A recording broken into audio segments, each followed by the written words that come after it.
বানিয়ে ওই কর্পোরেট ব্যবসায়ীদের হাতে তুলে দিচ্ছেন। আপনারা না হলেন ললিত, না হলেন সর্দার বল্লভভাই প্যাটেল, আর না হলেন নেহেরু। আপনারা একটা ক্যাঙ্গারু, পেটে স্বার্থের জায়গা দিয়ে ঘুরে। আপনি আমাকে বাস দেবেন, তাতে আমি নেব না। আপনার আমার পেছনে যাতে কেউ বাস না দিতে পারেন সেই খবর নিয়ে নেবেন। বলুন না, শুনি কি খবর? কর্ণ আরে মশাই, কর্ণকে যতটা সহজ সরল ভেবেছিলাম, কর্ণ ততটা সহজ সরল নয়। সে আপনার আমার পেছনে দেবার জন্য বাস নয়, খুঁটি রেডি করছে। বলছে কি মশাই? কি বলছি, এই এলাকার পার্শ্ববর্তী যে বনার অঞ্চল আছে সেখানে যে সোনা বাজার হতো, সেই ক্ষমতা কিন্তু ওই কর্ণের কাছে আছে। আর ওই কর্ণের রাজদল সেই কর্ণকে সমস্ত ব্যাপারে অবহিত করেছে। সে কি? হ্যাঁ, এমনকি ভারতীয় সেনাবাহিনীর কাছে এই খবর আছে যে বনার দিয়ে বাজার হবে।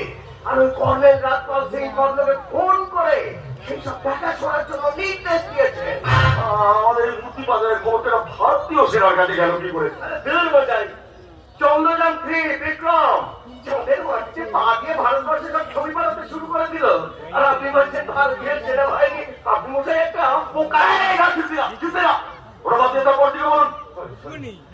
সরস্বতী পুজোর মূর্তির পর কর্ণ একটা রেড ফাইল, মানে লাল রঙের ফাইল তৈরি করেছে।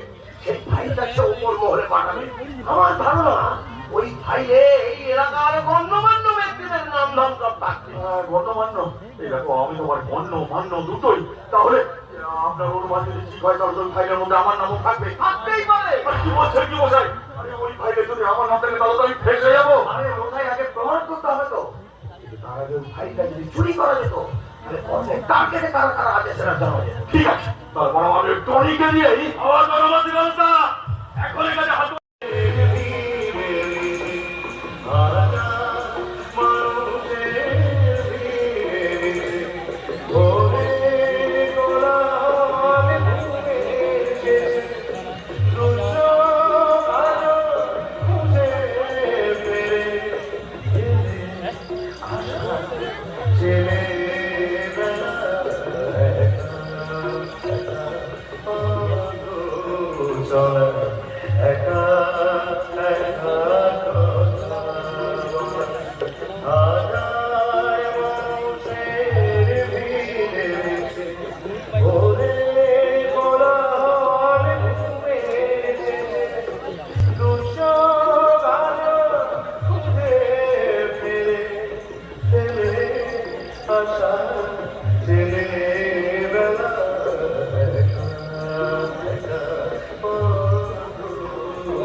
আমাকে চমকে দিয়েছ, কাঁদিয়েছ, এইবারটা কেন সেরকম হলো না? পৃথিবীর সব নাট্যকাররাই সমস্ত চরিত্রকে তাদের কলমের ইচ্ছে মতো মুছে দিয়েছে। শুধুমাত্র একটা চরিত্র সামনে, সে চরিত্রটার নাম সময়। সময় তার নিজের ইচ্ছে মতো এসেছে। সে যে স্বাধীন, সে যে দারুণ কথা শোনে না। সেদিন মজাটা আমি করেছি, আর সাজাটা সময় দিয়েছি। সাজা তুমি পাও, সাজা পেয়েছি আমি। আমি যে পাপ করেছি, অন্যায় করেছি, খবর অযোগ্য অন্যায়। তাই তো তোমার কাছে ক্ষমা চাওয়ার কোনো মুখ আমার নেই। ও, তুমি সেই ফাইলের ব্যাপারটা বলছো? আরে সেই ফাইলের ব্যাপারে আমি কবে ভুলে গেছি। তোমার জায়গায় আমি ভুলে আমিও তাই করতাম। কিন্তু আমার জন্য যে তোমার কোর্ট মার্শাল হয়ে গেছে, আর একজন জওয়ানের কাছে কোর্ট মার্শাল হওয়াটা যে কতটা অপমানের, কতটা লজ্জা আমি জানি। এসব আমি প্রথম ভাবতাম। এখন আমি এই পৃথিবীতে মাত্র কয়েকদিন ঢুকে খেয়ে গেল, কাজে এসব নিয়ে আর ভাবি না। আচ্ছা বলি, তুমি যদি আমার কথা ভেবে এভাবে কষ্ট পাও, চোখের জল ফেলো, আমার কি ভালো লাগবে তাতে? কি করবো বলো? চোখের জল যে বড় অবাধ্য, বারণ করলেও বেরিয়ে আসে। আমার জীবন থেকে আমি তোমাকে কোথাও হারিয়ে যেতে দেবো। তুমি আমাকে কথা দাও, তুমি আমাকে ছেড়ে কোথাও যাবে না। কথা দাও, কথা দাও। বর্তমানটাই অন্ধকার, তাকে তুমি ভবিষ্যতের কথা দিতে বলছো। কেমন করে দেবো তোমায় এমন কথা? বেশ বেশ, তোমার সাথে আমাকে নিয়ে চলো। পাগলি মেয়ের কথা শোনো। আমি কি দার্জিলিং বেড়াতে যাচ্ছি যে তোমাকে সাথে করে নিয়ে যাবো?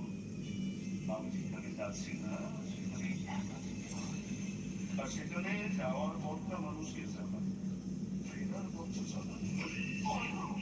মশাই, আরে দুটো ইয়াং ছেলে মেয়ে কোথায় হাসবেন, নাচবেন, গাইবেন, প্রেম করবেন তা নয়, চোখে লিটার লিটার জল আর নিজেরাই ঘুমিয়ে ফেলছেন নিজেদের মনোবল। আপনাদের মনোবল চাপা করতে এলাম মশাই। কিছুই জানেন না তাকে কিছু বলছে? জানি জানি জানি জানি, সব জানি। আপনার ব্লাড ক্যান্সার হয়েছে তাই তো? আরে মশাই, পৃথিবীতে চিকিৎসা পদ্ধতির প্রবল উন্নতি হয়েছে। আধুনিক চিকিৎসায় ক্যান্সার পেশেন্টরা বাঁচছে। আপনি সত্যি বলছেন? আমি বারবার সত্যি এই তো মনোবল চাঙ্গা হচ্ছে। আরে মশাই, চোখের জল মুছুন, ভালো ডাক্তার দেখান, না তারপর বিধাতা যা চাইবেন তাই হবে।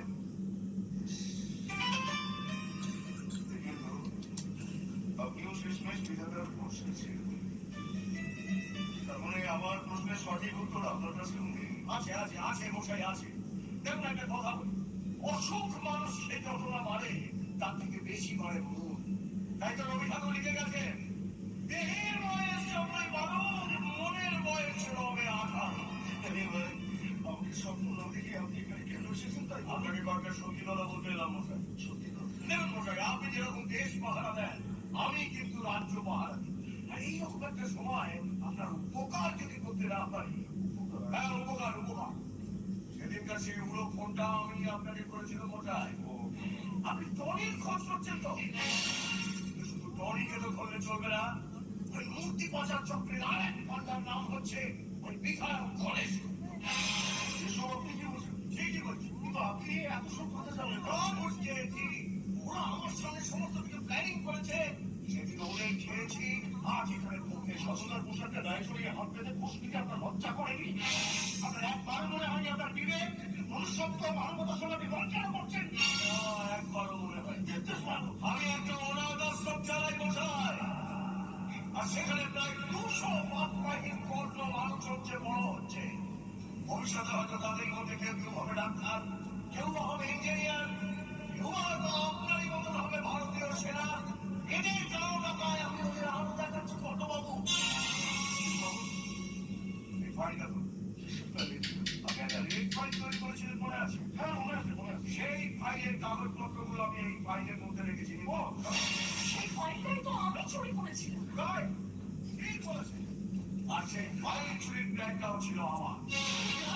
প্রথমত আপনি সত্যি আমার পেছনে দৌড়চ্ছেন, আপনি কি আমার পেছনে দৌড়চ্ছেন সেটা জানার আমার প্রয়োজন ছিল। আর দ্বিতীয়ত মশাই, ফাইলটা চুরি হতো, আর ফাইলটা চুরি হলে প্রমাণ প্রকাশের জন্য সেই কাগজপত্রগুলো সব পুড়িয়ে ফেলা হতো। তাই ওই ফাইল থেকে কাগজপত্রগুলো বার করে আমি এই ফাইলে রেখেছি আপনাকে দেওয়ার জন্য। এই ফাইলে একটা পেন ড্রাইভ আছে, তাতে কিছু ভিডিও তুলে যায়, সেগুলো দেখলে আরো অনেক কিছু প্রমাণ পাবে। আপনি এত আগে রকম করে আপনাদের অ্যারেস্ট করছেন কেন? কি লাভ বুঝতে পারবো? কি লাভ? স্বামী প্রেম ক্রিমিনালগুলো এই সমাজের মধ্যে বুক ছিটিয়ে ফেলা।